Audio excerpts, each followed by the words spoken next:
1. DFM or DFA, the key to determining PCBA costs.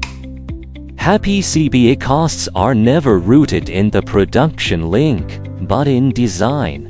DFM and DFA directly determine the manufacturing cost, labor cost, and hidden cost of PCBA. Today, we will thoroughly explain the core impact of both on costs at once.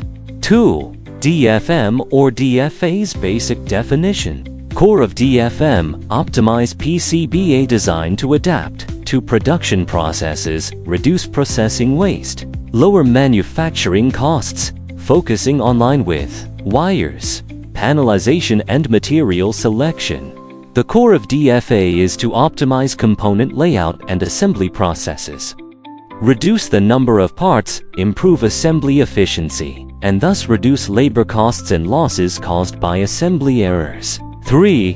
DFM or DFA's core impact on costs. DFM can directly reduce PCBA manufacturing costs by 30–40. By optimizing line width and vias, we avoid rework caused by exceeding production process limits, reducing the rework rate from 40% to less than 5%. At the same time, we optimize panelization design, increasing material utilization from 65% to over 85% and reducing material waste. DFA can reduce PCBA labor costs by more than 50%. Replace discrete components with integrated chips to reduce the number of parts. Optimize the layout to concentrate components with the same package, reducing SMT machine material change times, shortening assembly time from 120 seconds to 45 seconds, greatly improving efficiency and reducing labor loss.